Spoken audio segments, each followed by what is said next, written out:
Biz qadınların genderinə görə öldürülmə faktını araşdıranda hansısa bir gender neytral termindən istifadə edə bilmərik. Əgər hansısa bir gender neytral termindən istifadə etsək, bu o deməkdir ki, biz ümumiyyətlə bu problemi problem olaraq qəbul etmirik və mövcudluğunu inkar edirik.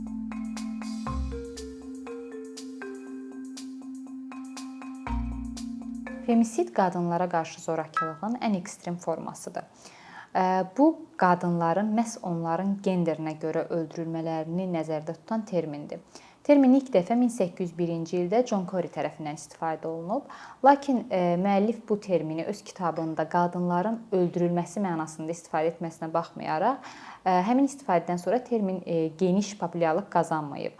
İlk dəfə isə Diana Russellin çıxışından sonra artıq tədqiqatçılar bu termini bugünkü başa düşdüyümüz mənada qəbul edib və bu haqqda araşdırmalara başlayıblar. Diana Russell və digər ümumiyyətlə femisid hadisələrini araşdıran tədqiqatçılar bu terminin əhəmiyyətini ona görə vurğulayır ki, biz qadınların genderinə görə öldürülmə faktını araşdıranda hansısa bir gender neytral termindən istifadə edə bilmərik. Əgər hansısa bir gender neytral termindən istifadə etsək, bu o deməkdir ki, biz ümumiyyətlə bu problemi problem olaraq qəbul etmirik və mövcudluğunu inkar edirik. Problem olaraq qəbul etmək üçün, onu araşdırmaq üçün adlandırma olduqca əhəmiyyətlidir. Bu adlandırmadan sonra artıq bu öldürmə faktının arxasında gender səbəbinin yatdığını qəbul etdikdən sonra bununla bağlı tədqiqatlar başlayır və həll yolları təklif olunur. Bu həll yollarını əsasən risk faktorlarını müəyyənləşdirərək və baş verən femisid hallarını araşdıraraq təyin edirlər. Məsələn, risk faktorlarını müəyyənləşdirmək dedikdə nə nəzərdə tutulur? Hər bir ölkə üçün bu dəyişir əslində. Bu mədəniyyətə görə dəyişir, cəmiyyətin yanaşmasına görə dəyişir və biz hər bir ölkəyə müvafiq tədqiqatçıların risk faktorları müəyyənləşdiyini görə bilirik. Digər hal isə ölüm hallarının araşdırılmasıdır. Bu da əslində həmin ölüm halının hansı kontekstdə baş verdiyi, onu gətirən səbəblərin nələr olduğunu araşdırmaqdır və bu araşdırmalarla artıq qabaqlayıcı tədbirlər almaq asanlaşır. Yəni belə ki, risk faktorları müəyyənləşəndən sonra yarana biləcək ilkin siqnallarla artıq müdaxilə etmək mümkün olur və hadisə baş vermədən onu önləmək mümkün olur. Risk faktorlarını necə müəyyənləşdirirlər? Bunun ən uğurlu modeli ekoloji yanaşma modeli hesab olunur. Hansı ki, bu model 90-cı illərin sonlarında yaransa da, bu gün də çox geniş tətbiq olunur. Ekoloji model nəyi təklif edir? O təklif edir ki, biz risk faktorlarını müəyyənləşdirəndə bir neçə səviyyədə buna baxmalıyıq. Çünki femisid özlüyündə kompleks hadisədir və bunun səbəbləri müxtəlif səbəblərin əslində bir-biri ilə qarşılıqlı əlaqəsindən yaranır. Məsələn, Cənubi Afrika modelini götürə bilərik, hansı ki, onlar da ekoloji yanaşmanı tətbiq ediblər. Burada fərdi səviyyədə, ictimai səviyyədə, sosial səviyyədə, münasibətlər səviyyəsində və institusional səviyyədə yanaşma nəzərə alınıb. Bunlar nə deməkdir? Məsələn, fərdi səviyyədə yanaşma dedikdə biz həm zorakının, həm zərər çəkənin hansı yaş qrupuna aid olduğu, onların təhsil səviyyəsi, bunları nəzərə ala bilərik. İctimai səviyyə dedikdə cəmiyyətin zorakılığa münasibəti, məsələn, zərər çəkənin daha çox qınanılması, sosial səviyyə dedikdə rifah məsələləri, cəmiyyətdəki kasıblıq dərəcəsi, məsələn, institusional səviyyədə isə ölkədə nə qədər gender responsiv siyasətin mövcud olması, məsələn, yetərli sayda sığınacaqların mövcud olub olmaması, münasibətlər səviyyəsi isə əslində zorakı ilə zərər çəkənin münasibətləri, məsələn, daha əvvəllər zorakılığa müraciət olunubmu bu münasibətlərdə yoxsa yox. Yəni bu sadaladığım hər birinə aid bir nümunədir və bunlar müxtəlif sayda ola bilir və ölkəyə görə dediyim kimi dəyişə bilir. Biz əslində uğurlu nümunələrdən danışsaq, bu modeli tətbiq edən bir çox ölkələr var və bəzilərində kifayət qədər uğur da əldə olunub, hansı ki, femisid hadisələrinin sayı xüsusi araşdırma ediləndən, bu modellər tətbiq olunandan sonra azalmaya gedib. Bunlardan nümunə götürsək, Latin Amerikası ölkələrini nümunə göstərə bilərik.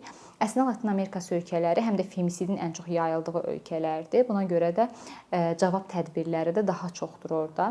Məsələn, ilk dəfə femisid qanunvericiliyə 2007-ci ildə Kosta-Rikada daxil edilib və bundan sonra digər Latin Amerikası ölkələri tərəfindən də bu təcrübə izlənilib.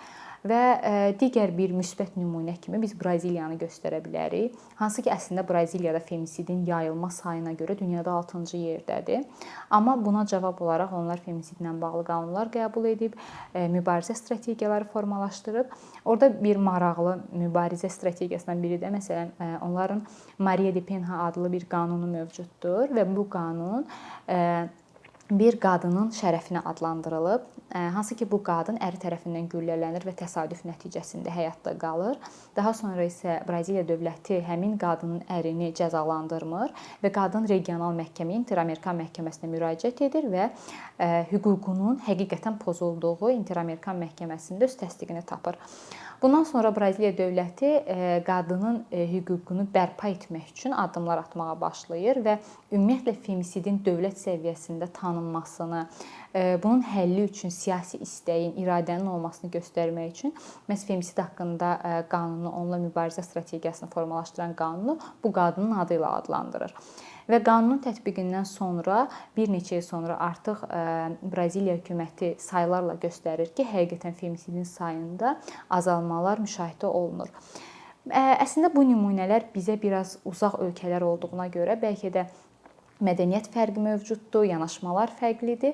Ona görə də daha yaxın ölkələrlə müqayisə etsək, hansı ki bizə dil, mədəniyyət olaraq daha yaxındır. Məsələn, Türkiyəni götürə bilərik və Türkiyədə əslində dil faktoruna görə Azərbaycanda məhz Türkiyədəki femisid hadisələri daha çox öyrənilir. Çünki insanların bu haqqda məlumat almağı daha asandır və şəxsi müşahidələrimə əsasən bunu deyə bilərəm ki, insanlarda belə bir fikir formalaşır ki, Türkiyədə qadın qətilləri Azərbaycandakından daha çoxdur. Hansı ki biz Türkiyədə və Azərbaycanda müstəqil qurumların öz monitorinqlər əsasına topladığı rəqəmlərlə müqayisə aparsaq, məsələn 2021-ci ildə Türkiyədə baş verən qadın qətillərinin sayı hər 1 milyon nəfərə 5-dirsə, Azərbaycanda bu rəqəm 2021-ci il üçün 1 milyon nəfərə 6-dır. Yəni demək olar ki, vəziyyət nəinki yəni Türkiyə ilə müqayisədə yaxşıdır, aşağı-yuxarı eyni vəziyyətdir və daha çox məsələ budur ki, Türkiyədə bu vətəndaş cəmiyyəti daha çox bu məsələləri qabardır və daha çox araşdırma aparılır. Buna görə də biz oradakı vəziyyəti daha kəskin formada görə bilirik, amma eyni hal Azərbaycanda baş vermir deyə elə düşünülür ki, Azərbaycanda say bunu tendensiya hesab eləyəcək qədər çox deyil. Lakin belə bir məqam da var ki, həm Azərbaycanda, həm Türkiyədə bu dediyim rəqəmlər müstəqil qurumların topladığı rəqəmlərdir. Amma dövlətin rəsmi statistikası biraz fərqlidir. Buna da səbəb əslində məsələn Azərbaycandan götürsək, biz dövlətin statistikanı necə apardığına dair dəqiq məlumatımız yoxdur. Çünki Azərbaycanın Adətən Statistika Komitəsi hər il məişət zorakılığı zəminində zərər çəkənlərin sayını açıqlayır və məsələn 2021-ci ildə bu say 46 elan olunub, öldürülən qadınların sayı. Lakin məhz femisid hadisələri dedikdə bu həm dar, həm geniş mənada götürülə bilir və biz tam olaraq əmin ola bilmirik ki, Azərbaycanda Statistika Komitəsi hansı qətilləri bura aid edir.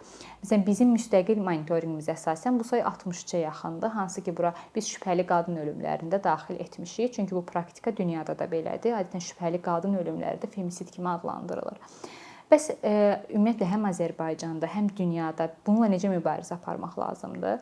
Nələrlə qarşısını almaq mümkün ola bilər? İlk öncə Braziliya nümunəsində göstərdiyim kimi dövlət bunu tanımalıdır, problem olaraq tanımalıdır. Buna siyasi istək göstərməlidir, iradə göstərməlidir ki, mən femisidi bir problem olaraq tanıyıram və bunun həlli üçün mübarizə strategiyaları formalaşdırıram. Risk faktorları qeyd etdiyim ki, risk faktorları müəyyənləşdirilməlidir. Çünki bu hər bir cəmiyyətdə, hətta bəzən hər bir ölkə daxilində regiona spesifik ola bilir.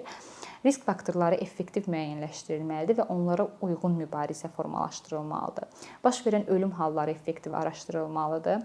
Buna əlavə hüquqi mexanizmlər yaradılmalıdır və sadəcə effektiv hüquqi mexanizmlər yaradılması, qanunların qəbul edilməsi yox, onların həqiqətən tətbiqi də əhəmiyyətlidir. Bundan əlavə isə dediyim kimi nifrət cinayəti olaraq qəbul edilməsi və bəzi hallarda qanunvericiliyə daxil edilməsi, məsələn qeyd etdiyim nümunədə uğurlu ola bilər. Femisidlə bağlı daha geniş tədqiqatlar aparılmalıdır. Mövcud tədqiqatlar genişləndirilməlidir. Çünki femisid hadisəsi bir nəticədir. Biz isə nəticənin yaradan səbəbləri öyrənməliyik ki, ona doğru müvafiq addımlar atılsın və ona mübarizə aparmağın yolları müəyyənləşdirilsin.